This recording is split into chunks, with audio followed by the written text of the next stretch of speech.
ambiente, descendo sobre nós, brilhando em nossa mente. Pode cantar, minha gente. Quanta luz, quando aqui me prece, minha alma cresce aos olhos de Jesus. Quanta luz, quando em oração a voz do Mestre fala aos nossos corações. Quanta luz descendo sobre nós. Quanta luz,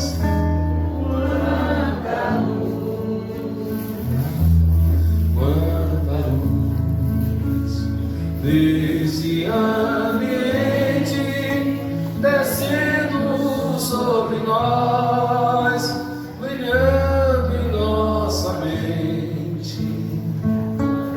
Quanta luz, quando aqui em prece, minha alma cresce aos olhos de Jesus.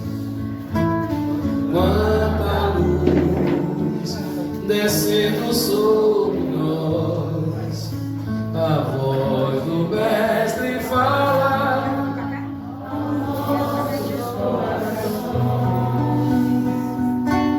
Quanta luz descendo sobre nós, quanta luz, quanta luz.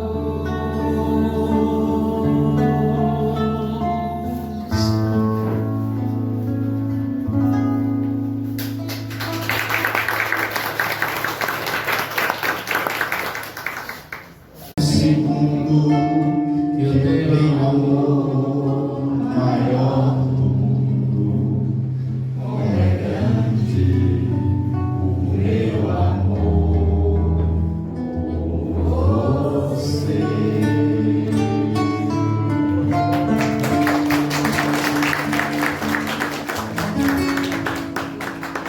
Quero comprar, vou comprar o CD aí do canto. CD? Convidando nesse instante nosso irmão José Amorim, nossa irmã Tânia, para a mesa dos nossos trabalhos no dia de hoje.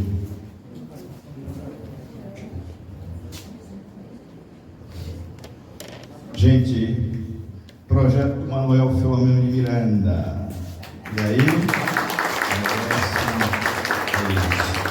Nossa irmã Tânia, nosso irmão José Amorim estarão conosco.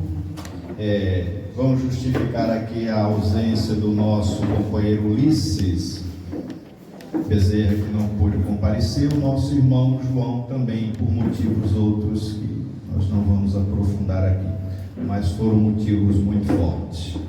Tá? Mas, como todo trabalhador de Jesus que tem o dever de tocar a obra, eles estão aqui. Tá? Era o Quarteto Fantástico, depois os Três Mosqueteiros, e agora tem dois, mas não deixa de ter. Então, nossa irmã Tânia, que é filha do nosso querido Nilo Calazans, integrante antigo do projeto, nosso José, que é o seu esposo hoje, que faz parte do projeto.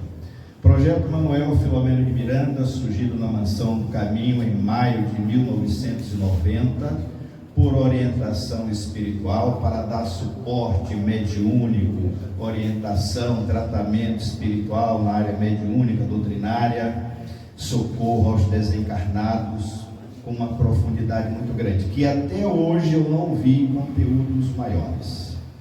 Filomeno de Miranda, esse extraordinário espírito, eu tenho tenho um carinho muito grande, por isso sou um dos pesquisadores e estudiosos da sua obra, com um legado extraordinário, não só quando encarnado, mas também no mundo espiritual, tá? Que até hoje continua trazendo em tempo real a realidade existencial humana.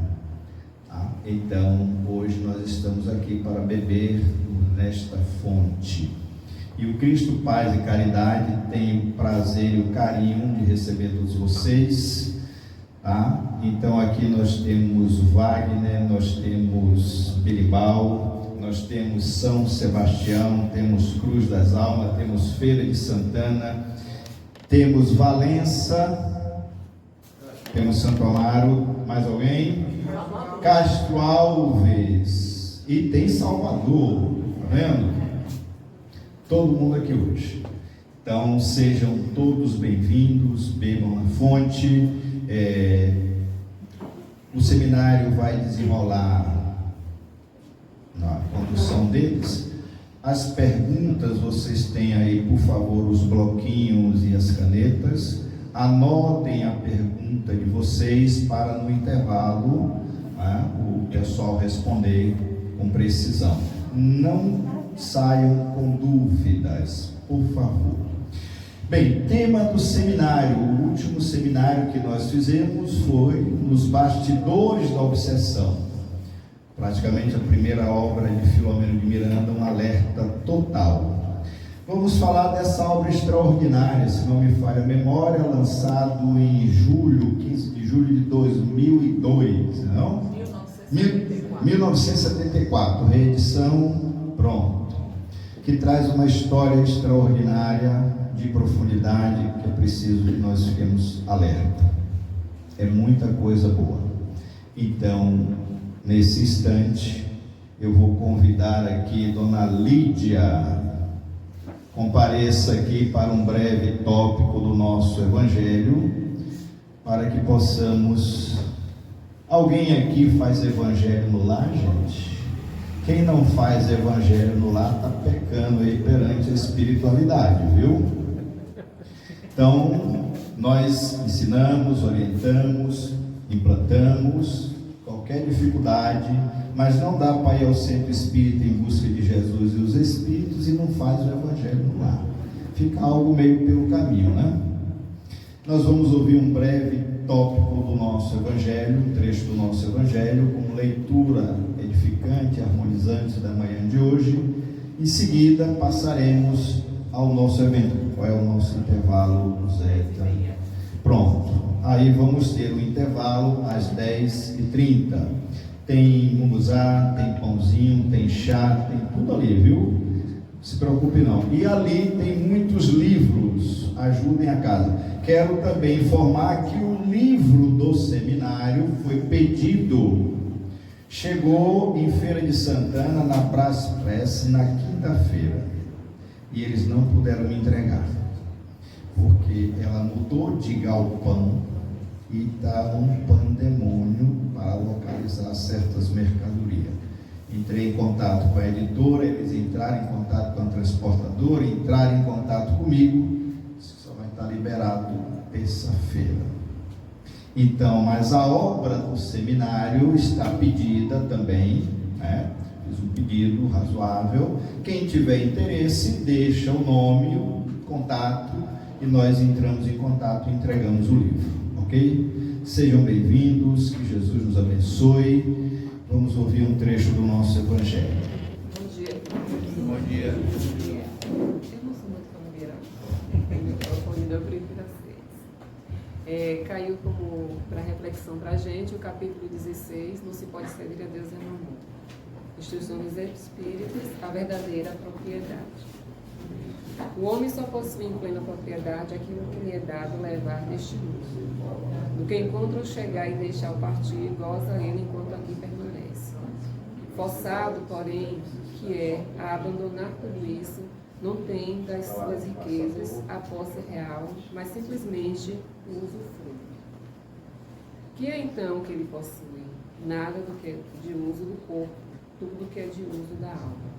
A inteligência, os conhecimentos, as qualidades morais Isso que ele traz e leva consigo, porque ninguém pode lhe arrebatar, porque ele será de muito mais utilidade no outro mundo em que neste. Depende dele ser mais rico ao partir do que ao chegar, visto como do que tiver adquirido em bem resultará a sua posição futura. Quando alguém vai a um país distante, constitui a sua bagagem de objetos utilizáveis neste país. Não se preocupa com que ali lhe seriam inúteis. Procedei do mesmo modo com relação à vida futura. Aprovisionai-vos de tudo o que lá vos possa servir. Ao viajante que chega a um albergue, bom alojamento é dado, se o pode pagar. A outro, de poucos recursos, pouco menos agradável. Quanto ao que nada tem de seu, vai dormir numa enxerga. O mesmo sucede ao homem à sua chegada no mundo dos espíritos. Depende de seus haveres o lugar para onde vá. Não será, todavia, com seu ouro que ele pagará. Ninguém lhe perguntará: quantos tinhas na terra? Que posição ocupavas? Eras príncipe ou operário? Perguntar-lhe-se-ão: que trazes contigo? Não se lhe avaliarão os bens, nem os títulos, mas a soma das virtudes que possua. Ora, sobre esse aspecto, pode o operário ser mais rico do que o príncipe. Em vão alegará que antes ele de partir da terra, pagou a peso de ouro a sua entrada no outro mundo. Responder-lhe-ão: os lugares aqui não se compram, conquistam-se por meio da prática do bem. Com a moeda terrestre, há podido comprar campos, casas, palácios. Aqui tudo se paga com as qualidades da alma. És ricos dessas qualidades, sê bem-vindo e vai para um dos lugares da primeira categoria, onde te esperam todas as aventuras. És pobre dela, vai para um da última, onde serás tratado de acordo com teus haveres. Essa mensagem é do irmão Pascoal Genebra, 1860. Que possamos refletir, né, sobre essa mensagem que caiu para a gente nesse instante. Vamos deixar agora a palavra para os nossos irmãos, para que possam negociar.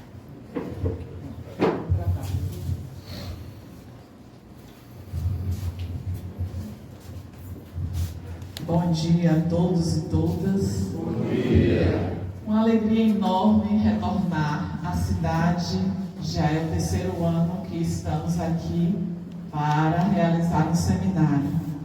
Os 2 anos anteriores fizemos também relativo à obra deste Espírito, que nós sempre dizemos que ele é um repórter do mundo espiritual, como André Luiz também, através da psicografia de Divaldo Pereira Franco. E este é o livro que vocês estão vendo aí no slide. Alguém já teve a oportunidade de ler? Levante a mão. Poucos, raros. 3 pessoas. Eu. 4, 5, 6. Então, é uma obra, eu diria assim, fantástica. Eu gosto demais, por ser uma obra que eu li lá atrás e fiz algumas releituras, porque já estudamos em nossa casa, já estudamos pela TV Mansão do Caminho, que tem, né, através do grupo Sueli Calda Schubert, e a cada releitura nós sempre encontramos coisas novas. Que coisas novas? Que nós relacionamos ao nosso vivido. Então, quando nós olhamos a capa do livro, grilhões partidos. O que são grilhões? Quando a gente vai buscar a definição lá no dicionário, nós encontramos que é um metal que tem nas suas 2 pontas uma argola e que isso prendia as pernas daquelas pessoas que estavam condenadas. Quando nós fazemos esta associação ao conteúdo do livro, nós podemos perceber a dificuldade que se é de quebrar esses grilhões. E é exatamente isso que Manuel Filomeno de Miranda vem trazendo na sua obra. Essa história, ela aconteceu em torno do ano de 1960. Na verdade, nós fazemos o cálculo porque o personagem, um dos personagens centrais, que é o Coronel Santa Maria, ele participou da Segunda Guerra Mundial e traz essa história mais ou menos 15 anos depois. Então fazemos uma alusão que aconteceu mais ou menos nesta época, na década de 60, na cidade do Rio de Janeiro. E aí, neste livro, Manuel Filomeno de Miranda faz duas apresentações dele. A primeira, ele próprio intitula Grilhões Partidos. E ele inicia esta apresentação trazendo que nas perturbações que inquietam o homem moderno, a alienação obsessiva ocupa lugar de relevo. Em outras obras, ele vai estar destacando a obsessão como uma epidemia, como uma pandemia, ou seja, tem que ter atenção ao que gera este processo. E nós vamos estar trazendo, ao longo da nossa exposição, justamente o que vai favorecer e de que maneira nós podemos quebrar estas argolas, fazendo com que deixe o processo, que é justamente um círculo que se cria, onde há alguém que em algum momento é vítima e o outro que é o agressor. Então todo o processo obsessivo, ele gira em torno disso. E aí ele vai falando a respeito do materialismo, ainda na atualidade, quando a ciência não tem a expansão do seu olhar para os aspectos espirituais. Então se depara com as pessoas com as mais variadas desordens psíquicas e a tudo atribui ao físico, esquecendo ou não compreendendo ou desconhecendo que junto a este aspecto físico nós temos necessidade de cuidar do espiritual. Mas Filomeno vai falar também dos cristãos modernos, que é o contraponto do materialismo. Se a ciência não consegue enxergar o lado espiritual, Filomeno vem trazer para nós que o outro lado também existe. Quando nós nos deparamos com estas desordens e a tudo atribuímos que é espiritual. Então é preciso cuidar disso, porque tem o componente físico, tem o componente espiritual. Vamos tratar somente com o passe, com a água fluidificada, com o evangelho e com a oração? Não. Eles complementam e se unem. Então, se não podemos ficar somente com a ciência materialista, nestes casos, nós também não podemos ficar somente com a terapia espírita. Compreendem isso? Porque às vezes, é espiritual, manda para o centro. Ótimo, porque ele vai estar cuidando do lado espiritual. Mas não podemos desconsiderar toda a estrutura física que também necessita de um acompanhamento, de uma terapia, não só a medicamentosa, porque tem todo um conjunto que vai estar levando à melhoria. E aí ele vem apresentar dor e sofrimento. Isso só nos faz recordar que a dor, ela chega por conta das nossas ações. Ações que foram pregressas, anteriores a essa existência, mas também ações atuais. Desmistificando que às vezes na nossa cabeça, está sofrendo, foi alguma coisa que ele fez em outra vida. E por que não desta? Nós também temos que fazer essa retrospectiva da vida atual e também estar encontrando atitudes que podem ter sido desencadeadoras deste sofrimento que agora eu vivencio. E aí ele vem trazer essa vertente amor e ódio. Quando alguém me provoca, eu posso ficar ressentida, magoada, ferida, com desejo de vingança. E a depender do que o outro causou em mim, eu vou ter uma variedade de sentimentos. Estes sentimentos podem ser mais simples, eu consigo lidar bem, eu não vou guardar, eu não vou ressentir, mas pode ser algo que mexeu muito comigo. E aí eu vou criar este vínculo, porque o ofensor, ele vai querer tirar as contas da ofensa recebida. Então, se nós não perdoarmos aquele que nos ocasionou o dissabor, vai ser difícil deixar esta sintonia, este vínculo, que fique marcado, e a gente vê que vai se acompanhar séculos, talvez milênios. E quando nós fazemos uma releitura de toda a obra de Manuel Filomeno de Miranda, nós vamos encontrar diversos casos desta sintonia, destes grilhões, que passaram séculos da existência. Nesta cobrança, temos um caso clássico em Painéis da Obsessão, 180 anos o espírito na erraticidade, em sofrimento, decorrente da sua última existência, que ele foi um escravo e morreu no suplício afogado.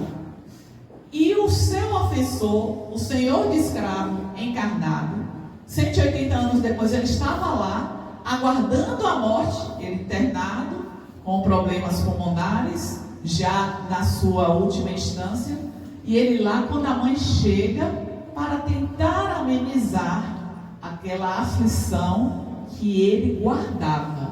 A mãe já estava em outro patamar evolutivo, e tentando trazer para ele a realidade, que é a realidade existencial de todos nós, hoje encarnados.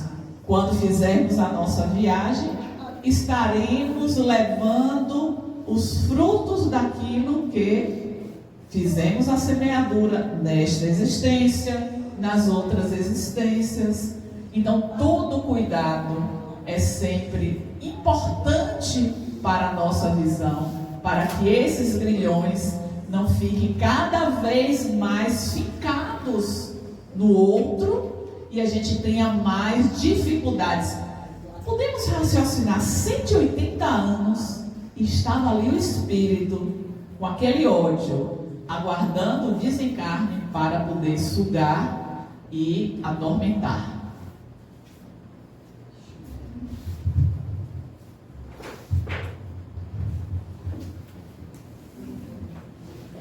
Bom dia, queridos.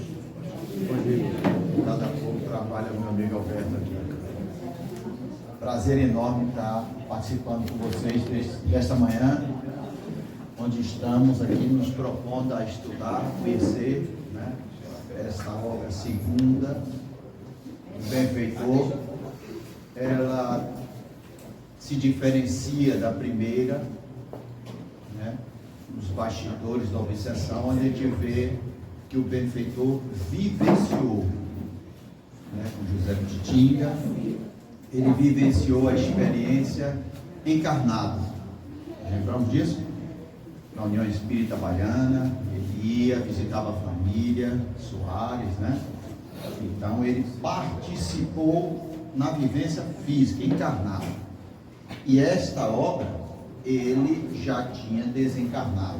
Então, ela data ali de 1974, quando foi editada, mas se passa ali por volta de 1960, 60 e alguma coisinha, porque ele faz alguma correlação com a Segunda Guerra Mundial, né? E em relação a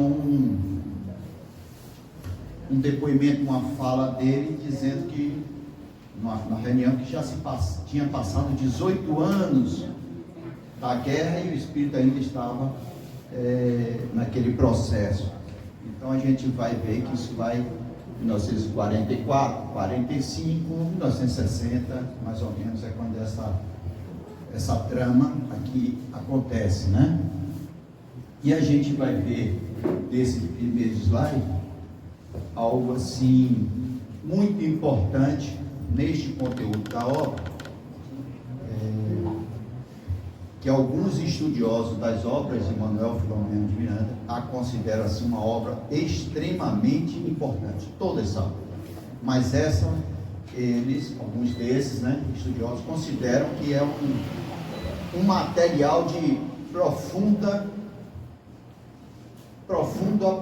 aprofundamento, realmente aprofundando a obsessão, a desobsessão. Então vale muito a pena, o númerozinho de dedos que levantaram em relação a ter lido a obra, da gente poder realmente não só ler, mas estudar realmente.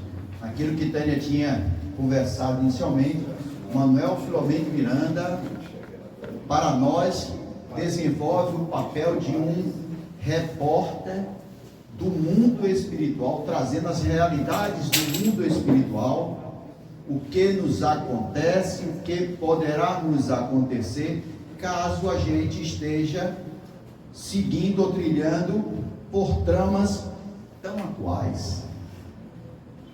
Então, a importância da gente estar bastante atento para isso, para que a gente tenha, no que ele nos relata, o ensinamento, o aproveitamento, a lição de não estarmos nesse mesmo caminho. Não é fácil?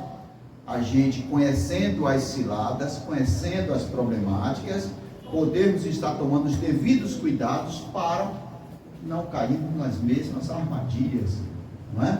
Então vale muito a pena, para depois a gente não achar que não teve acesso a essas informações maravilhosas, né? E perdermos tempos preciosos nessa experiência que nós estamos vivenciando aqui e agora. Essa questão de obsessor, obsidiado, eu acho que só existe daqui para baixo. Santa Amaro, todo mundo está por aqui, ninguém sabe o que é isso não, né? Provavelmente daqui para cima, para as esferas celestes, é tudo igual. Mas por que é que existe esta figura, né?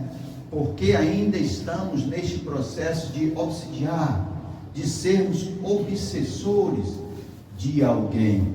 Então a gente vê na definição aqui de Manuel Filomeno de Miranda, ele nos diz assim: é um ex-transeunte do veículo somático, experimentou injunções que o tornaram revel, fazendo que guardasse nos recessos da alma as aflições acumuladas, de que não se conseguiu liberar, sequer após o decesso celular.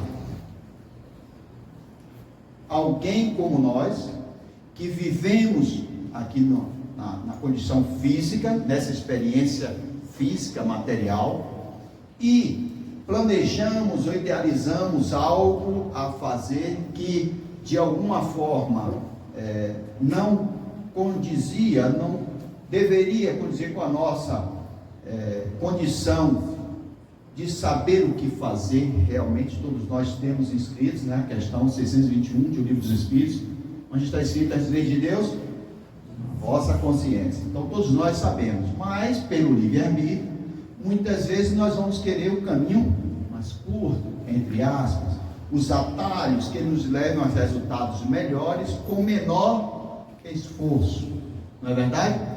E muitas vezes, em tentando este realizar de algo que já não deveríamos mais estar buscando, nós guardamos conosco o insucesso de não ter conseguido alcançar aqueles nossos objetivos, não é? É um espírito perseguidor, esse obsessor. Alguém colhido pela própria aflição. Então nós ficamos angustiados, tristes, revoltados, magoados, insatisfeitos, porque não conseguimos lograr aquilo que idealizávamos. Vamos ser vítima de nós mesmos, da nossa própria incúria e invigilância. E nós vamos transferir para o outro aquele nosso insucesso, guardando em nós, segundo, vamos transferir para o outro, porque fica fácil, nós não conseguimos, né? Não fomos capazes de alcançar aquele objetivo, a gente passa para o outro essa responsabilidade que deveria ser nossa de não termos conseguido alcançar aqueles objetivos errados, né? Indesejados. E quando nós fazemos isso, nós vamos guardar em nós essas matrizes vigorosas deste nosso insucesso, do porquê nós não conseguimos, foi por causa dele que eu não consegui.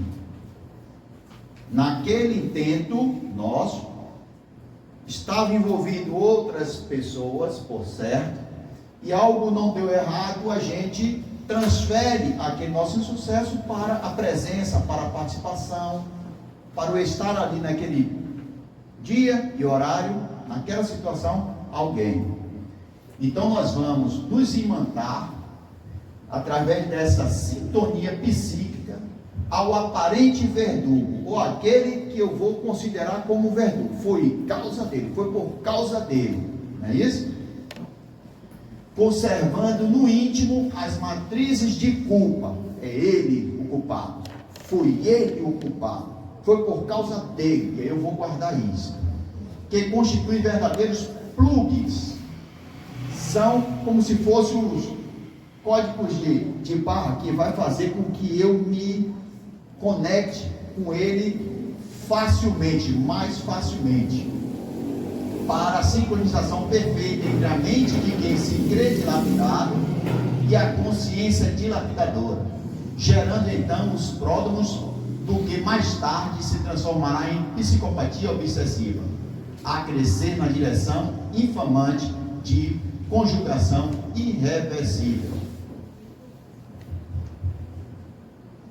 Quando nós nos percebemos em um insucesso, em um dissabor, e nós atrelamos ou responsabilizamos alguém por este nosso insucesso, nós vamos estar criando esta sintonia. Vai ser necessário, tanto da minha parte, como da parte daquele outro que para mim hoje, ele significa um verdugo, né? Significa um adversário que me atrapalhou naquele objetivo que eu tinha, foi por causa dele, foi ele o causador do meu insucesso. Nós vamos precisar daí, vamos estar vendo em toda a obra, como fazermos esta desassociação, ou essa ruptura desses grilhões, como vamos partir essas correntes que estão nos ligando fortemente, tá certo? E o obsidiado, no caso aqui eu estou usando meu amigo, olhando para ele, tá? Somente há obsidiados e obsessores porque há endividados espirituais, facultando a urgência da reparação das dívidas. Enquanto nós não aprendermos a colocar em prática o que Jesus falou, amai ao próximo como a vós mesmos, tudo mais nos levará a sermos obsessores e obsidiados. Só através do amor, olhar para o outro como um irmão, mas um irmão verdadeiro, né? Não no sentido apenas da palavra irmão, mas neste sentimento de irmão realmente. Nós vamos estar sempre criando essas dificuldades para nós mesmos. Então é importante que a gente tenha esta visão de que, pelo processo que nós estamos vivenciando ainda na Terra, muito que facilmente nós vamos estar caminhando por esta estrada, onde vamos ter obsessores e obsidiados, né? A gente sempre culpando o outro, ou sempre tentando ser superior, tirar vantagem, né? Ser melhor, ou julgar, diminuir ao outro. Não vamos estar exercitando aquilo que Jesus falou, amar ao próximo como a nós mesmos. Se a gente se colocar no lugar do outro, mas não no lugar do outro da seguinte forma: eu vou me projetar no lugar do meu amigo aqui, mas vou tentar olhar pela minha visão, pela minha história de vida, pelo meu passado, pelas minhas experiências. Não, é tentar me colocar no lugar do outro, tentando enxergar a situação como ele está enxergando. Senão a gente vai continuar achando que sempre o errado vai ser ele. Não é assim no trânsito, não é assim no presídio, ninguém é errado ali, sempre foi o outro, sempre o culpado é o outro, não é assim. Então, se eu não chegar, digo isso porque tivemos algum tempinho atrás uma experiência andando em Aracaju, saindo da cidade, e aí o cara vinha com um carro uns 20 km por hora, mas quando eu vinha para cá para passar, ele vinha para minha frente. Quando eu ia para o outro lado para tentar passar, ele também ia erradamente para o outro lado. Ele vinha para cá e falava: mas rapaz, esse cara não está vendo o que ele está fazendo? Aí parelhei com ele assim, né? Tem uma hora que ele conseguiu abrir, baixei: meu irmão, vê como é que você está dirigindo? Rapaz, você não está vendo que eu estou levando aqui a pessoa que está passando mal? Eu fechei o vidro de novo, calei a boca, meu Deus do céu. Provavelmente ele estava ali olhando alguém que estava no carro que não estava passando bem. E ele estava se perdendo a atenção de como estava, né? Estava bem devagarzinho, mas indo para um lado. E coincidentemente eu estava atrás, sendo fechado com ele por aqui, por ali, fechado. Meu irmão, veja como você está dirigindo, rapaz. Você não está vendo que eu estou levando a pessoa aqui que está passando mal? Eu calei a boca de novo e olha aí. Não é? Mas a gente está achando que ele está fazendo de propósito, a gente está achando que ele está sendo um cara que não sabe dirigir, está errado, coisa do tipo, não é? Então, enquanto nós não nos colocarmos realmente no lugar do outro, na posição do outro, no olhar do outro, no sentimento do outro, nós vamos estar tendo esta ocorrência ou esta evidência de estarmos sendo obsessores e obsidiados, né? Todo problema de obsessão redunda em problema de moralidade, em cuja realização o Espírito se permitiu envolver por desrespeito ético, legal e espiritual. Todo exercício que devemos estar empreendendo em nossas vidas de reforma íntima, de mudança moral, cada vez mais que a gente vá conseguindo neste autoconhecimento, nesse exercício pessoal de cada um de nós, nós vamos estar nos libertando disso. Deu para entender? Mas enquanto eu não fizer esta viagem interior, esta percepção de como eu estou reagindo, o cara estava fazendo a besteira ali no trânsito, eu ainda fui querer mostrar para ele que ele estava errado, que ele estava fazendo uma coisa errada, que ele prestasse atenção, coisa do tipo, né? Enquanto eu não tiver esta mudança interior, olha, ele deve estar com algum problema muito sério para estar dirigindo desse jeito. Será que eu posso ajudar? Eu vou ficar aqui atrás dele, porque pode vir alguém com mais velocidade, talvez possa colidir, vou fazer. Se minha preocupação for essa, já vai estar diferente aquela situação para mim e para ele, não é verdade? E já vou estar com um outro propósito, um objetivo de o ajudar. Talvez ele esteja com algum problema aí, está precisando de ajuda, vou tentar ajudá-lo. Esta dificuldade que inicialmente a gente estava enxergando, já muda de formato, de conotação, já tem uma outra resposta para mim em relação à atitude, ao que ele está a fazer naquele momento, né? Não vou estar vendo ele como uma pessoa errada, uma pessoa que está negligenciando ali as técnicas, a condição de conduzir o automóvel, coisa do tipo, né? Quando o espírito é encaminhado à reencarnação, ele traz em forma de matrizes, aquilo que nós conversamos há pouco, vigorosas no perispírito, o de que necessita para a evolução. Todos nós, quando vamos reencarnar, que participamos desse planejamento da nossa reencarnação, vamos estar identificando estes acontecimentos que precisamos vivenciar, encontrar de novo, estarmos de frente de novo, para tentarmos uma solução agora correta, ok? Temos o de que necessitamos.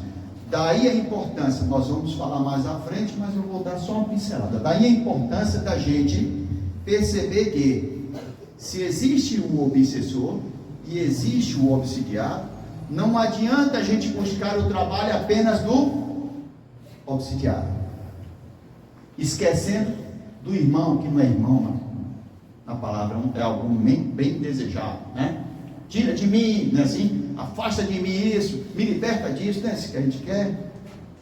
E se a gente estivesse no lugar dele, olhando na visão dele, na percepção dele, a gente não gostaria de receber aquela mão amiga, aquela ajuda, aquele auxílio? Então, nós vamos perceber que é a necessidade da gente ver quem está sendo obsidiado e ver quem está sendo o obsessor, os dois. E não como normalmente a gente faz. Eu quero somente a cura para aqui, que eu fique bem, ele se afaste, vá para outro lugar e alguém resolva o problema dele. Não quero saber dele não perto de mim. Não é assim? E a gente, se estiver no lugar dele, se estivéssemos no lugar dele, a gente gostaria de receber esse auxílio, essa ajuda. Imprimem-se nos tecidos a informação da estrutura material de que se utilizará para as provações e expiações necessárias. Neste planejamento da nossa reencarnação, nós vamos estar recebendo neste novo instrumento de trabalho tudo que a gente precisa para aprender. Daí a importância de estarmos atentos a isso, conscientes disso e procurando valorizar o instrumento que nós recebemos, dando importância a isso, não é? Dando valor a isso. E com certeza tudo tem um porquê, tem um sentido, tem uma razão, tem um propósito. A gente é que não consegue ver, não consegue perceber, né? O obsidiado, devido às condições das ligações recíprocas entre os envolvidos na trama das dívidas, estes retornam ao mesmo local, reencontram-se para que, mediante o perdão e o amor, refaçam a estrada interrompida. É como se a gente teve a experiência, vivenciamos e ali ficou um ponto que não deveria existir na curva de nossas vidas. Ficou um ponto ali indesejado. Ficou alguma aresta ali que fere, que machuca, que incomoda. Se nós não resolvermos aquela pendência, nós vamos partir, tá certo? Mas vamos guardar todas essas matrizes, todos esses plugs, essas ligações, e vamos precisar estar, muito que provavelmente, nos encontrando, por vezes naquele mesmo localzinho ali, ó, como se fosse, pronto, desligou a gente da tomada ali, e bota a gente de novo na mesma cena e diz assim, liga agora aí os dois, vamos ver agora como é que vai ser. Aprenderam? Estão com a lição de cor? Estão sabendo o que vão fazer agora? E aí vem a prova ou a expiação, não é? Para a gente aprender a perdoar e amar, a ver no lugar do outro. Esta é a grande necessidade.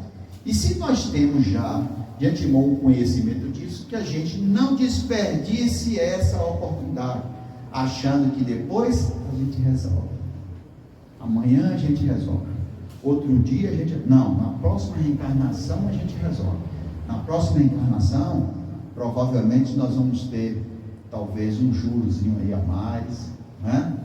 Algo que deveria ser resolvido foi tomando uma proporção desnecessária, foi crescendo desnecessariamente, porque nós não nos prontificamos a resolver no dia e na hora certa. É hoje, não deixe para fazer amanhã aquilo que a gente pode fazer hoje, porque amanhã a situação vai ser outra, o local, por certo, vai ser outra, as pessoas vão estar diferentes, talvez com um sentimento de raiva aumentado, né? Não foi estancado ali. Lembro daquela historinha, acho que circulou um pouco, acho que no WhatsApp, né? Que uma pessoa briga com a outra, aí a outra sai, chuta o cachorro, aí o cachorro fica enrabado, morde outra pessoa na rua, aí nós só caminhando, né? Até que chegou na mãe, o filho em casa, porque mordeu, rasgou a calça, aquilo tudo, né? E a mãe quebrou todo aquele ciclo que estava crescendo cada vez mais, de um passando, um dissabor, uma tristeza, uma revolta, uma raiva, um desgosto, de um para o outro, crescendo, até que chegou naquela mãe, entendeu o filho tal, e fez com que a coisa se estancasse ali. Porque se a gente for, no ciclo vai cada vez aumentando mais, né? No que diz respeito ao problema das obsessões espirituais, o paciente é também o agente da própria cura. Então vai ser necessário, com toda a trama, a gente vai estar vendo aqui, esta participação. Muitas vezes vai estar acontecendo por mérito de alguém muito próximo, a intercessão para ajuda. Mas a participação daquele que está sofrendo tem que ser muito ativa. Ele tem que vir participar, com o mínimo que seja de vontade, de desejo, em quebrar aquilo, porque se não quiser fazer aquela ruptura, vai continuar até um outro, até quando isso se desgastar muito, cresce, até o ponto de talvez desgastar tanto que, olha, está na hora realmente, já está na hora, já deu, não é? A gente vê, por exemplo, um relato de um conhecido nosso, que o cunhado não falava com o esposo, 2 irmãos, e o esposo não falava com o cunhado, porque não sabia direito qual foi o motivo. Já tinha um tempo e não sabia qual foi o motivo. Um dia estão os dois caminhando na calçada, em Salvador, quando vem esse cunhado, o irmão dela, né? Quando vem, e começa a conversar com ela, irmão, aí o outro chegou e falou: rapaz, vem cá, 2 barbados, 2 cabra velhos, 70 anos, não já está na hora da gente parar com isso não, velho? Não sei nem qual é o motivo que a gente não se fala, não já está na hora não. Rompeu ali naquele dia, voltaram a se falar, ficou bacana e tal. Olha para isso, que coisa bacana, não é? Não se guardou para amanhã. Está na hora, rapaz. O quê? Foi o que aconteceu. Eu nem sei direito o que aconteceu, mas eu acho que já está na hora da gente acabar com isso. A gente parar, não acha não? Pronto. Aí apertaram a mão, começaram a falar dali, teve almoço, teve jantar, teve festinha, pronto, acabou tudo, que graças a Deus, não é? Se resolveu, mas muitas vezes isso é guardado para, porque, por qual é o mesmo motivo, não sei, só que eu não falo, só que não devo falar, não presta, eu não quero falar, coisa do tipo, não é? E aí nós vamos ver, nesse propósito do livro, para que a gente inicie, vamos precisar de uma equipe de trabalho. Mas que equipe de trabalho é essa? Se a gente for ver nos nossos afazeres profissionais, né? A Emanuel Filomeno Miranda nos traz a ideia aqui de vários profissionais. O metalúrgico, por exemplo, que trabalha próximo aos alto-fornos, né? Aquilo ali chega a temperatura de mais de 1000 graus para derreter o metal, né? Então, este profissional que trabalha nas siderurgias, ele vai precisar o quê? Ter técnica, conhecimento, saber como tem que ser o desenvolvimento da sua tarefa profissional ali, ter cuidado para que ele não venha a se machucar ou machucar os outros, correto? Aí fala do tecelão, usar máscaras especiais para juntar as cores, os tecidos, fazer, também precisa desse conhecimento. Aí vai falando de todas as profissões. de tudo que vai ser necessário a gente ter esse aprofundamento, esse conhecimento, essa vivência naquilo que nós estamos nos propondo a fazer. E aí nós precisamos ter este entendimento inicial para o estudo dessa obra, esta preparação da equipe, né? Onde a gente vai precisar ter uma harmonia neste conjunto. Imaginemos um time de futebol, de basquete, de vôlei, onde eu acho que devo jogar na posição que eu quiser. Hoje eu sou goleiro, mas eu acho que vou ficar ali no meio de campo, porque eu vou estar melhor. O que vai acontecer com o gol? Eu sou no meio de campo, eu acho que você, centroavante, vou ficar lá na frente esperando a bola do cara no meio do campo. O que é que vai acontecer? Imaginando que vai ser algo que tem branco no samba, não é assim?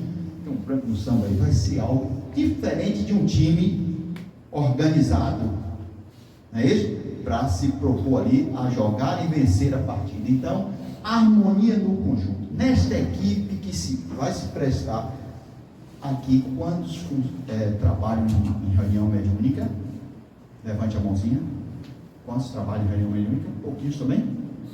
Pouquinhos? Nesta proposta de se trabalhar em reunião mediúnica, o Manuel Filomeno está nos trazendo que para as nossas profissões, para o exercício das nossas profissões, nós vamos precisar ter esses conhecimentos, esse entendimento das técnicas, dos cuidados, das precauções, os roteiros, né? Certinho para seguir.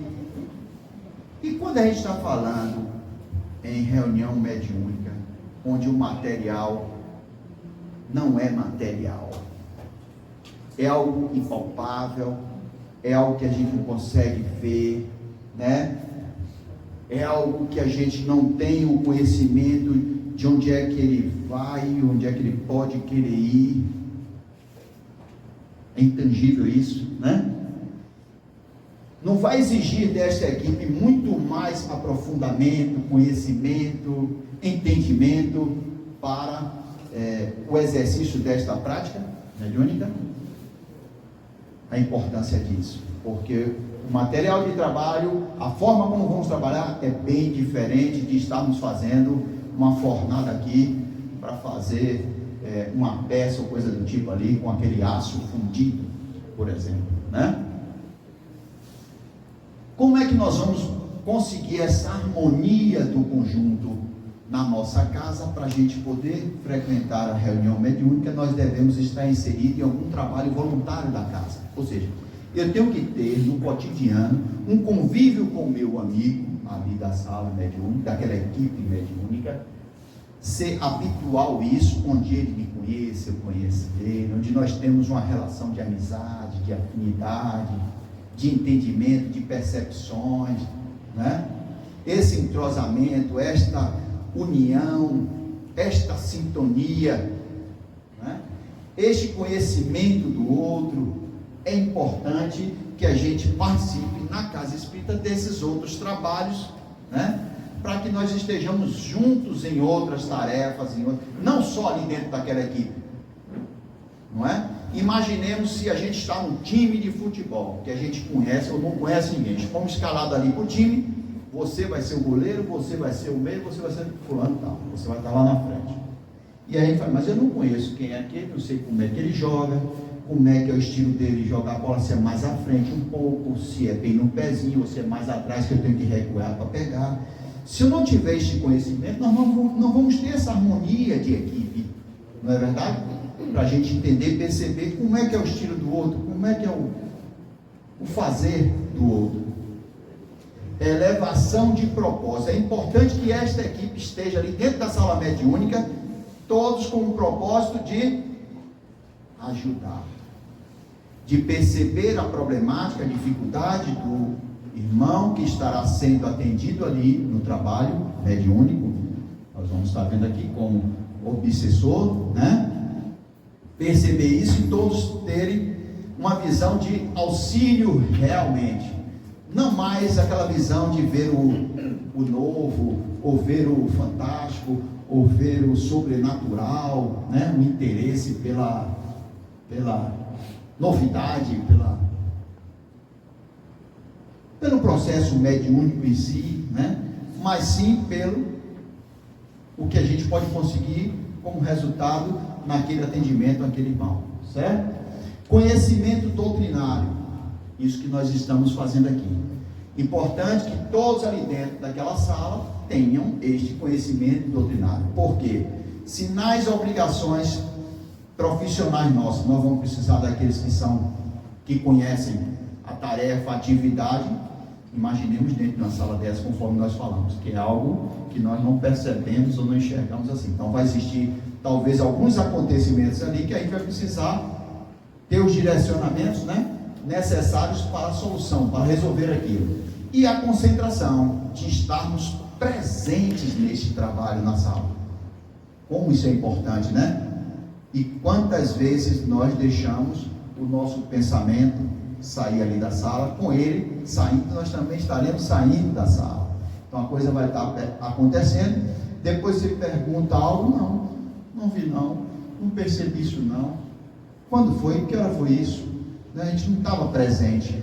É como se a gente estivesse numa sala cirúrgica, algo está acontecendo, teve uma problemática, teve algum vaso que rompeu ali, vai ter necessidade de fazer isso, aquilo, e a gente está meio ali, está meio fora, pensando na conta de luz, ou no vizinho que está assim ou está assado, né? Fora daquele momento. É importante a gente estar realmente concentrado, presente, participando desse trabalho. Ok? Dando sequência a esses requisitos que são importantes para nós que vamos trabalhar, especialmente com relação à questão da obsessão. É o que muito acontece em nossas reuniões. Para isso, a gente tem que pensar também se nós estamos conseguindo perdoar aqueles que nos provocaram qualquer tipo de sabor, de angústia, de situações que geraram desordens na minha vida. Quando nós olhamos conduta moral e sadia, é pensar no que é mesmo a moral. A moral é a regra de conduta, mas os benfeitores nos assinalam na questão 629 de O Livro dos Espíritos, quando Allan Kardec vai perguntar que definição se pode dar de moral. O que é que tem como resposta? A moral é a regra do bem proceder. Funda-se na observância da lei de Deus. Eu procedo bem quando eu sigo esta lei. E se eu não estou seguindo a lei de Deus, eu estou me afastando. Então, daí a gente vai. Como é que eu estou agindo na minha vida? Porque agir conforme a lei de Deus, que a lei de Deus é lei de amor, é lei de justiça, é lei de solidariedade. E aí a gente vai e pensa, eu estou sendo uma pessoa justa? Eu estou amando? Então a gente vê que esse conceito de amor, ele está perpassando a todo instante da nossa caminhada, independente se eu estou no trabalho mediúnico, independente se eu estou na casa espírita. Isso é ao longo da minha trajetória. Então eu tenho que buscar cada vez mais estar integrado na criação. Nós sabemos quais são essas leis, porque quem nos criou na criação colocou em cada um de nós esta lei. Agora é claro que ainda estamos incipientes na vivência. E por que nós estamos aqui? É uma pergunta. Por que domingo de manhã nós saímos das nossas casas, saímos das nossas cidades e nos colocamos à disposição para um aprendizado, para uma reflexão? Há uma motivação íntima que nos direciona e que vai justamente estar nos aproximando desta regra do bem proceder que devemos cultivar a cada passo da nossa existência. Lembrando que quando nós fugimos à lei e que nós reconhecemos a nossa fuga, não podemos permanecer com sentimento de culpa porque não vai possibilitar o nosso avanço. Porque às vezes nós olhamos para trás e identificamos situações que agimos e que não deveríamos ter agido daquela maneira. E aí ficamos, mas eu não devia ter feito isso. Mas por quê? Por quê? Não já aconteceu? A gente aprende isso na série psicológica da benfeitora Joana de Ângeles. Nada de autoculpismo. Se temos a oportunidade de refazer a nossa caminhada, vamos aproveitar. Agora que eu reconheço, agora que eu estou com a consciência mais desperta, o que eu posso fazer para não voltar àquela atitude? E nisso nós vamos crescendo, nisso nós vamos trabalhando a nossa moral, que deve ser a moral que está de fato caminhando e seguindo os passos de Jesus. Equilíbrio interior. Isso é tão relevante na nossa vida. Às vezes nós nos consideramos uma pessoa muito equilibrada, mas acontece uma bobagemzinha e o equilíbrio vai por água abaixo. Você administra bem as suas emoções, mas encontre alguém que faça algo que mexa com você. Onde está este equilíbrio? Eu perdi. Você não perdeu, você ainda não é uma pessoa totalmente equilibrada, porque a gente não perde nenhuma conquista. Nós estamos neste processo de amadurecimento. Agora, eu vou e volto. Quando a gente olha esses requisitos para a equipe de trabalho, parece que eles nos apontam para uma conduta que ninguém vai se encaixar em tudo. Então eu não posso estar lá? Posso. Porque o que vai valer é o meu esforço, é a minha vontade de estar cada vez mais chegando naquele ponto. E se temos o nosso processo de evolução consciente, claro, onde você de fato está buscando identificar quais são as suas fragilidades que precisam ser trabalhadas, quais são as suas potencialidades que podem ser utilizadas, inclusive no trabalho das suas fragilidades. Isso vai nos motivando a cada vez mais vencermos as nossas más inclinações. Mas eu queria chamar um ponto, chamar a atenção a um aspecto deste equilíbrio, que muitas vezes nós estamos ocupando o nosso tempo avaliando o outro, julgando o outro. Mas Tânia, ela está participando da reunião mediúnica. Como pode? Porque ela faz isso, faz aquilo. Então nós precisamos também deixar os nossos preconceitos de lado, os nossos pré-julgamentos, porque o outro é o outro. Se a gente se ocupar mais com quem nós somos, tenhamos a certeza que aproveitaremos melhor a nossa jornada evolutiva. Confiança, disposição física e moral. Esses aspectos são todos levantados por Manuel Filomeno de Miranda. O que ele trata da confiança?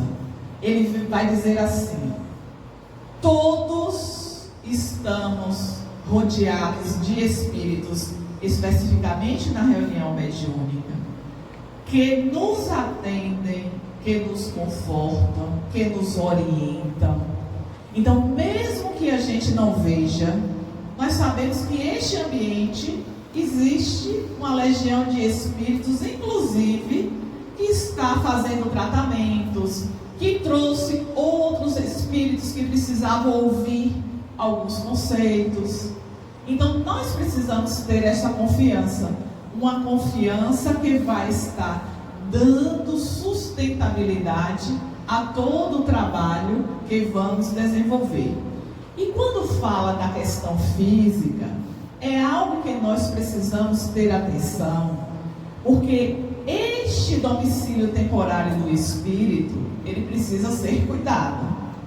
Então muitas vezes nós nos arvoramos a fazer muitas coisas e esquecemos esquecemos de cuidar deste jumentinho que precisa de atenção, precisa de repouso. O repouso é o momento onde as nossas células elas continuarão trabalhando, mas elas também vão ter menos atividade, porque o desgaste será menor.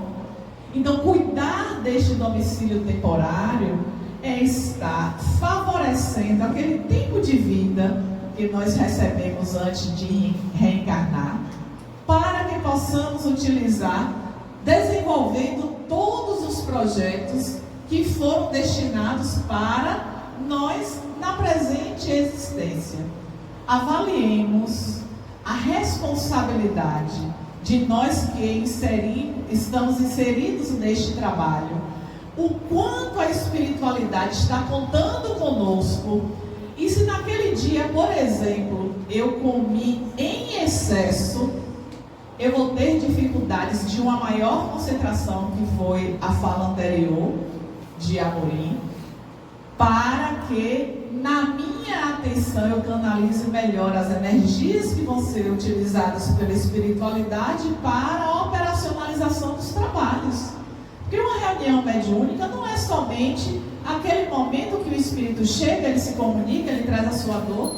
Tem um conjunto de tarefas onde cada integrante tem a sua participação para o bom êxito do trabalho. Circunspecção. Manuel Filomeno de Miranda traz uma palavra que também é utilizada por Allan Kardec. O que é isso? É aquela pessoa que não se deixa levar pelas distrações do mundo. A benfeitora Joana de Ângeles utiliza muito essa expressão, distrações, que é aquilo que nos tira do foco, do eixo da nossa verdadeira vida. Hoje eu tenho uma reunião mediúnica, mas aí eu não posso deixar de malhar tantas horas, eu não posso deixar. Então eu estou me distraindo com as questões da matéria e o que é imprescindível para aquele dia, porque assim como o nosso corpo precisa de alimentação para sobreviver, a nossa alma também. Qual é a nutrição da nossa alma? A oração. Assim diz a benfeitora Joana de Ângeles, é uma bela página lá no Vidas Vazias, recorre à oração. Leiam que tiver a oportunidade. E ela vai falar desta nutrição, que é algo, quando nós vamos para este termo, circunspecção, que parece que é aquela pessoa que é séria, que é carrancuda, que é fechada. Não é nada disso.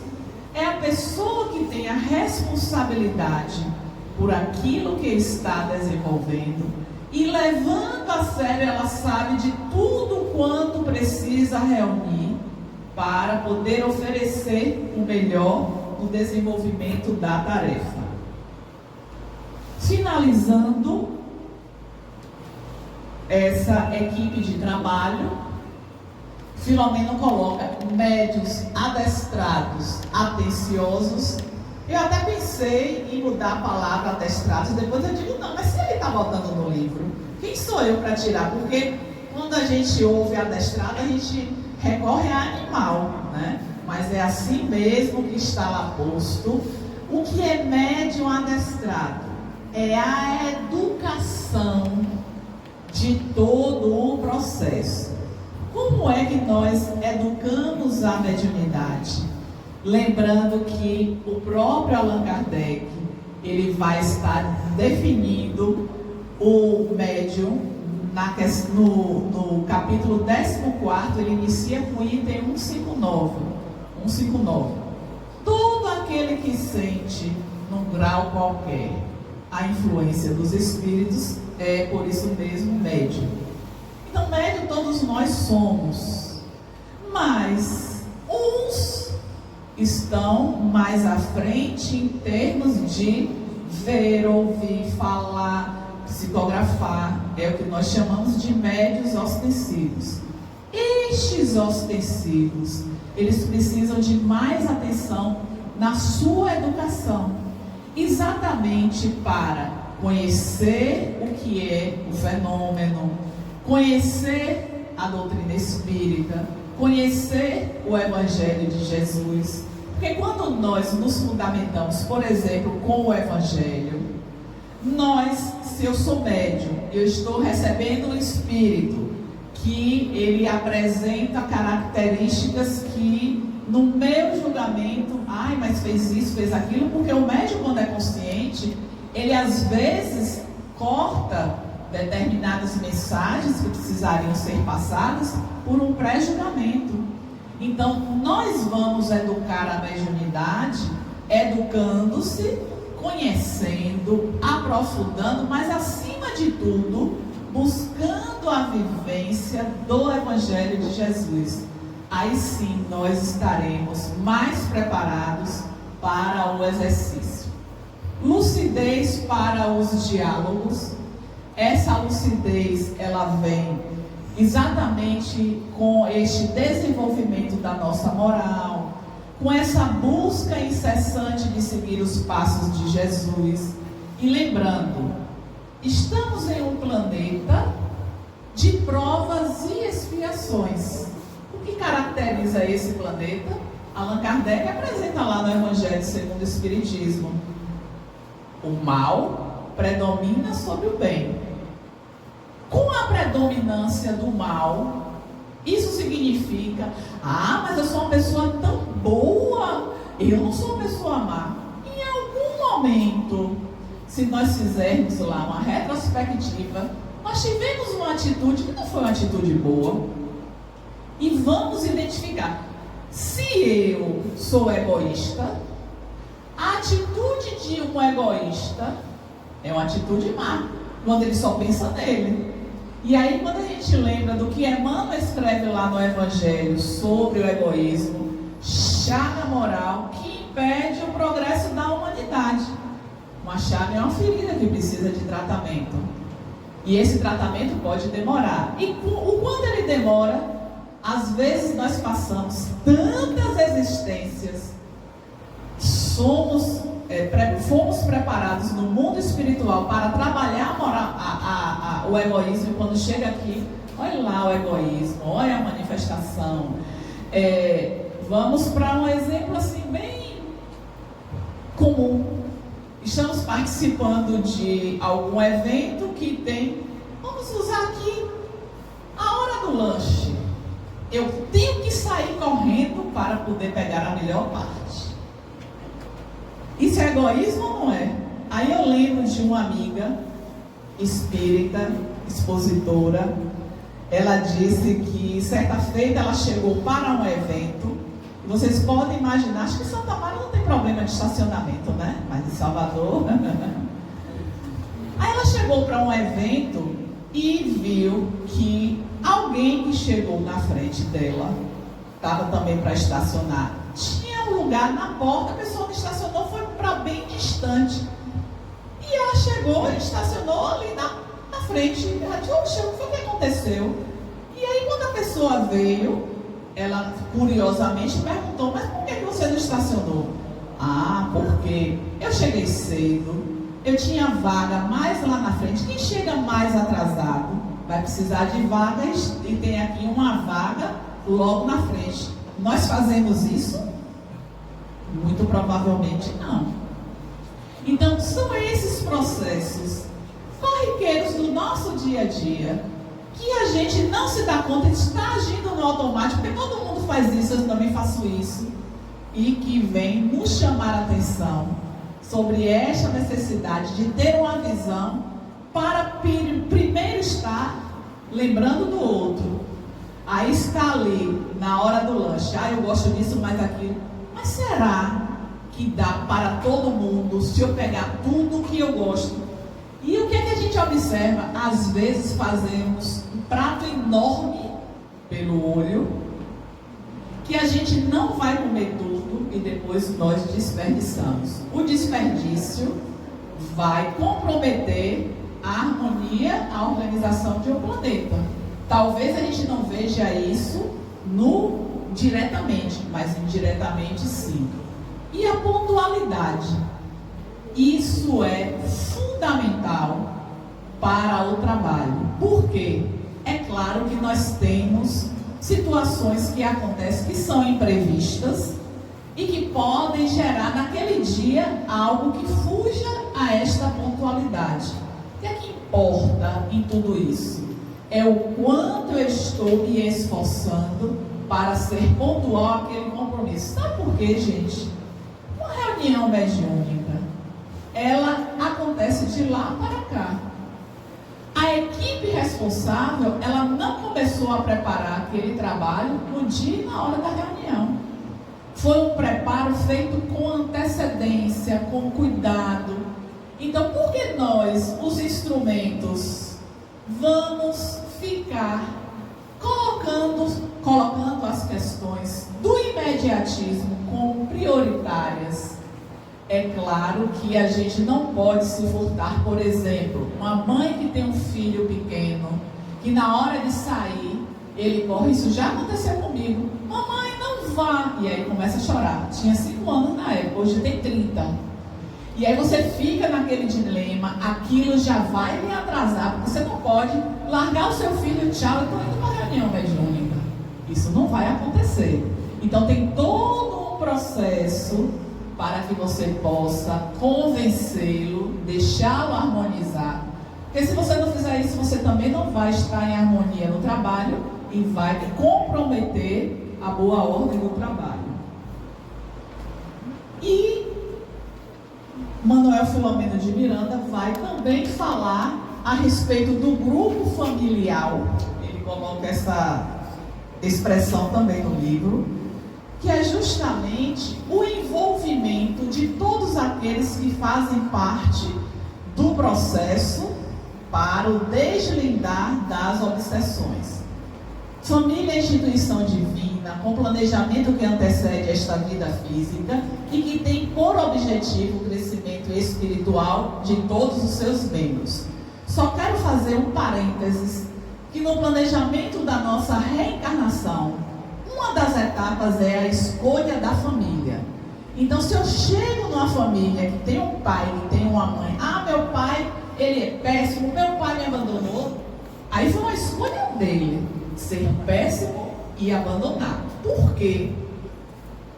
Nós somos preparados no mundo espiritual para este processo. Quem vai ser o pai, quem vai ser a mãe, quem vai ser o irmão, quem vai ser o filho, tudo isso. E se eu chego aqui e não assumam este compromisso, eu vou responder depois por isso. Então, se na minha família tem algum caso de obsessão, não é aquele membro somente que está envolvido no processo, é todo o contexto que precisamos ter atenção. Vinculados pelas necessidades da evolução em reajustamentos recíprocos. Aí a gente vai ver um pouco da história deste livro. Um casal com uma filha única. E o que acontece? E a mudança na dinâmica familiar gerada por um processo obsessivo. Responsáveis diretos pelo insucesso do passado ou convocados à cooperação no ajustamento das contas.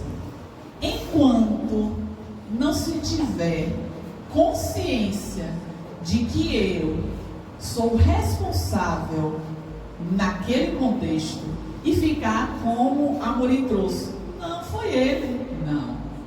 Se está ali no meu contexto, eu preciso trabalhar auxiliando não somente o meu familiar. Isso é muito importante. Quando nós fazemos a leitura inicial deste livro, a gente fica muito comovido com a jovem de 15 anos. E muito provavelmente, acontecendo isso no nosso contexto familiar, nós vamos estar comovidos com o nosso familiar.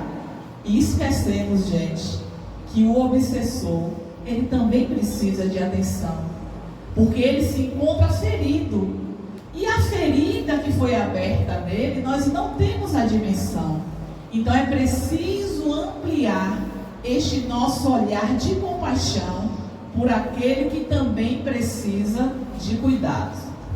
Os pais, de cedo, pensam no triunfo dos filhos, envenenando-os com com tóxicos da egolatria, esquecidos de prepará-los convenientemente para a vida. Isso está dentro do livro, não estava exatamente neste tópico, mas nós achamos assim tão importante esta lembrança do que é que nós estamos fazendo da educação daqueles que nós recebemos. Podemos ser pais, mas podemos ser os avós, os tios, os padrinhos, quem quer que seja, que recebe uma criança e que aquela criança vai ter contato com você em algum momento. É a hora de modelar a argila, trabalhar aquilo que ela traz como seus instintos, as suas más inclinações, porque a infância é a fase favorável para você estar incutindo os bons valores e estar exatamente trabalhando aquilo que você identifica que não é relevante. Para fechar, eu só queria lembrar, no Evangelho segundo o Espiritismo, capítulo 5, Causas Atuais das Aflições, Allan Kardec vai escrever sobre isso. Quantos pais são infelizes com os seus filhos, porque não lhes combateu desde cedo o orgulho, o egoísmo, a vaidade, fechando com isso aqui o que Miranda trouxe. Gente, até aqui nós caminhamos pela conclusão deste livro, o início. Agora nós vamos entrar na trama em si. Deu para perceber quanto ensinamento Manuel Filomeno de Miranda nos chama a atenção, nos mostra a necessidade de conhecermos, para agora a gente entrar no problema em si. Imaginemos Rio de Janeiro, Avenida Atlântica, apartamento alto luxo, duplex, um coronel, né? 56 anos, viúvo, que se casou de novo. Nesse momento ele com 56, ela com 42, a esposa. Uma filha de 15 anos, onde foi planejado toda uma festa para a apresentação dessa filha à sociedade carioca. Ele não quis fazer isso em nenhum outro local de mais destaque, de pompa, quis realmente na reserva do seu lar, do seu apartamento, né? Com aqueles convidados selecionados, íntimos, para que toda aquela festa pudesse ser realmente muito especial na vida deles, do casal e da sua única filha, Esther. E aí nós vamos estar vendo esta trama, né, que caminha aí pelo tempo, trazendo a atual encarnação e a encarnação anterior de quem era quem. Só lendo o livro para a gente ver isso com mais detalhes, né? Mas a gente vai estar vendo aqui que tudo tem um sentido, nada é por acaso. Então a gente vai estar vendo ali o Coronel Santa Maria, ok? Na verdade é Senhor e Senhora Constâncio Medeiros de Santa Maria. Este coronel, o pai de Esther, né?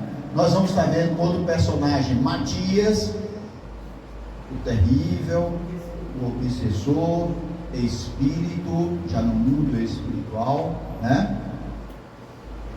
Que veio atormentar o pai, não sabia por quê, usando a filha. A gente aí para dizer, meu Deus, que relação tem? Ele quer ferir o pai e vai na filha e provoca todo esse sabor com a filha. E só depois, mais para frente, nós vamos saber o porquê disso, né?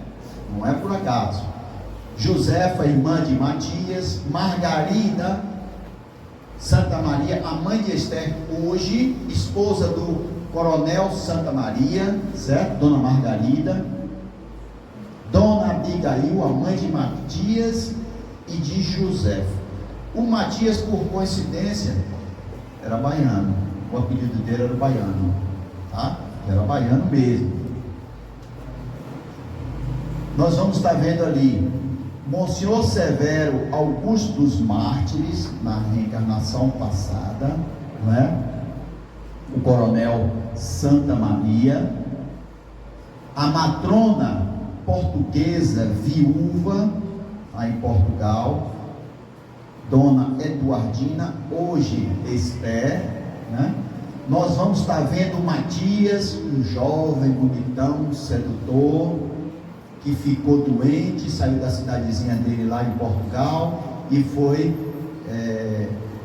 contar com o auxílio de Eduardina, cedendo a ele um quarto para que ele fosse tratado da doença. Olha como as coisas vão se juntando, né?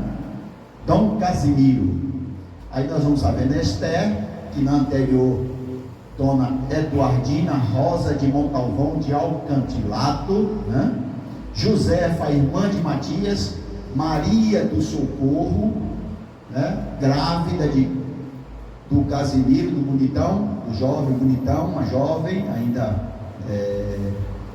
adolescente, né? Podemos falar assim, e vai acontecer algo bem desagradável, aí nós vamos estar vendo.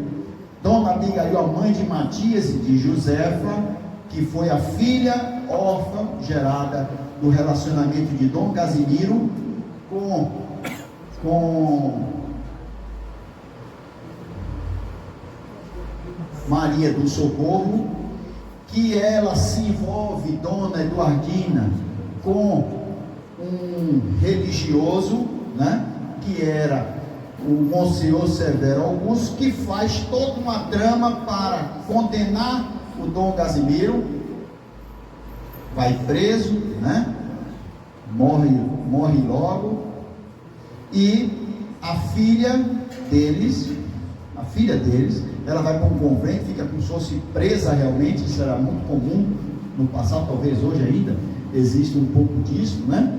Mas realmente presa, e aquela filha vai para outra congregação, coisa mesmo de religioso, vai para outra congregação e lá vai para uma roda, onde aquela criança, alguém chega ali naquela roda para pegar para adoção, sem saber que é o pai, é uma coisa bem tranquila isso, né?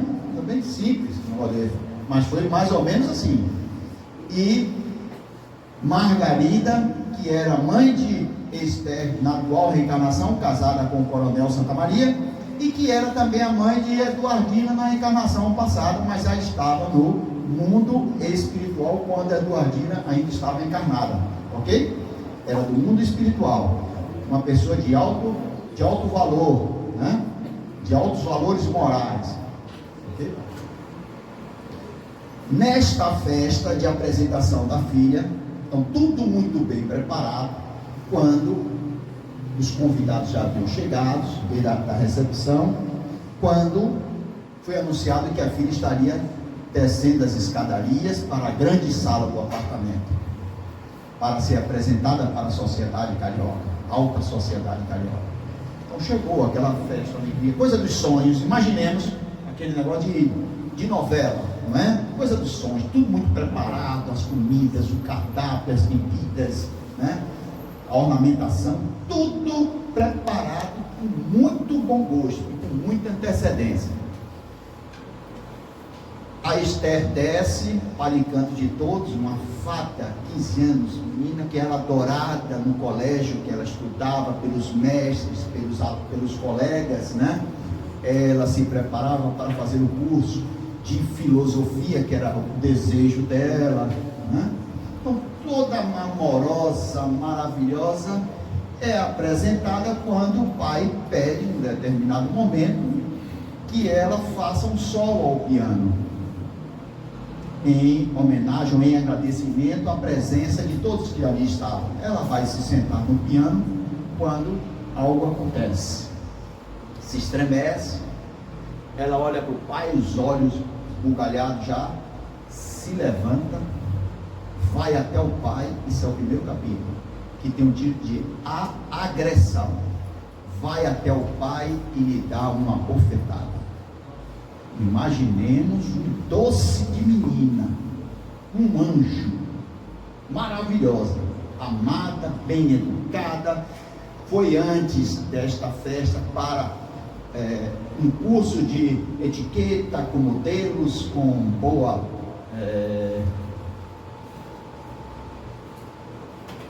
educação, né? Maravilhosa. maravilhosa. Levanta, vai até o pai e lhe dá uma bofetada. O pai se levanta, imaginemos um coronel, aquele homem rígido, duro, né? Levanta-se, ao que ela dá outra bofetada.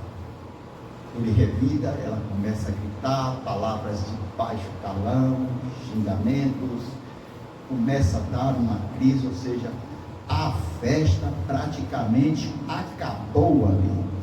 Para espanto, para desespero de todos os convidados, o mundo caiu. Então aqueles pais não sabiam o que estava acontecendo, o que foi isso. Ela precisou ser retirada ali do salão, ser levada ao quarto, foi atendida por um médico de confiança, de amizade, que estava presente à festa, que lhe deu alguns sedativos, né, para lhe acalmar, porque ela estava transtornada, completamente fora de si, nunca tinha, e os pais sem ter conhecimento, não tem ninguém na família, não existe, nem na sua, nem na minha, como é que vem desse jeito, né? O que foi isso? Por que isso? Sem saber o que estava acontecendo, ou seja, puxou realmente o chão, sem piso, né? Não sabiam para quem apelar.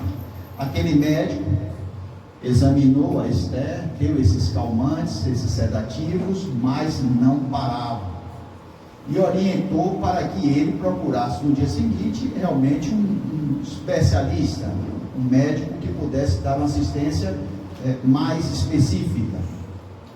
Eles não tinham formação religiosa segura, ou seja, tinham uma vida social ativa, intensa, iam para a igreja vez por outra, mas como aquele social apenas, não tinha esse interesse, esse desejo, esse propósito de viver ou de vivenciar, né, a vida religiosa, esta ligação com o Pai Criador, né, de forma alguma. Era somente uma atribuição, uma atividade social a mais que eles faziam na sua vida. Tinham aquilo como algo não muito significativo, só pro forma, tá certo? Só pro forma. Eles iam na oração em pagamento de imposto a Deus. Então eles buscavam naquele momento ali, faziam oração, o que aprendiam lá na igreja, o que eles viram na igreja, mas com aquele propósito, cura. Então você está orando, eles tinham na cabeça deles que Deus deveria estar dando para eles a solução para aquilo, para a filha deles, né? Então era esta a visão, como se fosse, se eu oro, eu vou receber de Deus essa ajuda, e pronto, não precisa fazer mais nada, basta eu pedir a Ele aqui, e estou pedindo meio que nesse objetivo de comprar isso, né? Eu posso estar comprando isso, e como é que eu vou pagar isso? Essa oração que eu vou fazer, pronto, vai estar resolvido, devido ao desconhecimento realmente de todo o processo. Começou a existir no lar com o passar do tempo, porque depois que aquele especialista atendeu no primeiro momento, que veio outro no outro dia, que se passaram 3 dias e a situação não tinha regredido de forma alguma, cada vez mais ela saía da parte consciente, ficava esbravejando, rouca já de tantos gritos, lamentos, insatisfações, tristezas, falando muito de vingança, de tudo mais. Tem alguém que me persegue, por aí vai, e ele sem entender nada do que estava acontecendo. Então foi muito triste isso, dolorido isso, né? Eles estavam achando que isto tinha de alguma forma uma participação de um deles, né? Por que isso está acontecendo comigo? Por que isso? Mas muito mais com o pesar de como eles estavam sendo vistos pela sociedade carioca, do que com o caso em si. Deu para entender isso? Era muito mais a preocupação social deles com a sociedade carioca. Você tem uma filha louca, você tem uma filha desequilibrada, então a preocupação maior era essa. Isto pesa na minha vida, no meu lar, as pessoas saberem que eu tenho esse problema comigo. E não o fato em si de que a filha estava com problema. Isso passa a ser secundário. E aí fica naquela tristeza. Isso é culpa sua, isso tem a ver com você, e a recíproca é verdadeira. Então começou a existir esta insatisfação, né? Esta apatia ali no lar. Depressão, depressivos, sem se comunicar. Então a coisa foi se desgastando, mas muito mais nesta visão de que estava sendo prejudicado pelo esse comportamento da filha, né? Nesta vida social. A recuperação de Esther com esse médico, depois desses 3 dias, mais ou menos, uma semana, que ele disse: olha, não vejo uma recuperação a curto prazo, não. O melhor é chamar um especialista, então um psiquiatra, para ver realmente o processo de loucura que sua filha está vivenciando. Chama, porque vai ser necessário. A coisa não está nas minhas condições de resolver. Chama-se o psiquiatra e ele identifica: ó, temos que transferir ela para uma casa de saúde, onde a gente possa utilizar técnicas modernas, atuais, à época, né? A exemplo do eletrochoque, para que ela possa, quem sabe, voltar a ter a consciência, a lucidez. Então, temos que internar, temos que afastar, porque a presença do pai, próximo à filha, era algo que a desestabilizava completamente. Então, precisamos tirar ela do ambiente doméstico, familiar, colocar ela numa casa de saúde, para que a gente possa utilizar as técnicas necessárias. E isso acontece, não é? Nesta casa de saúde, com as técnicas que estavam sendo utilizadas, cada vez mais, ao invés de ajudar a Esther, estava fazendo o que com ela? Uma piora. Por quê? Todos desconheciam que o processo de Esther era espiritual. Estava tentando trabalhar no corpo físico. E aí estão perdendo tempo, não é? Então Esther começa a perder dente, começa a ficar um frangalho. Aquela beleza de uma jovem, né? De educação, de bons cuidados, bons modos, estava completamente em camisa de força, agressiva. Nesta casa de saúde, por ser muito violenta, perigosa, ela começou a ser abandonada, deixada realmente ao acaso. Ela com coronel com pensamento suicida. E se ela morrer lá, não pode visitar, você não pode. Quando ele pensava em visitar a filha, lá onde ela se encontrava, ela percebia que ele começava a ter piora, só pelo fato dele querer visitar o amor, a coisa linda dele, a filha dele, a única filha dele. Mas lá ela percebia, pela influência do espírito obsessor, ela começava a passar mal, né? Nós vamos estar vendo que esta obsessão vai estar trazendo para, não só Esther, para toda a família, para os 3, no caso, né? Muitas angústias. E o que a gente vai ver é que nessa casa de recuperação de saúde, não se levava em consideração o amor ao ser humano, ao próximo, que pode trazer benefícios muito superiores aos medicamentos, pura e simplesmente. Se puder ser associado a este tratamento a adição, uma parcela, uma cota de amor, de atenção, os resultados com certeza poderão ser bastante satisfatórios. E aí, recém-contratada nesta casa de saúde, Rosângela, uma atendente, auxiliar de enfermagem, recém-contratada, que havia sido criada por um casal ali no Rio de Janeiro, era do interior, não é? E que estava ali agora iniciando. Quando ela, em visita a essas celas dos mais perigosos, sente algo diferente, percebe algo diferente em Esther.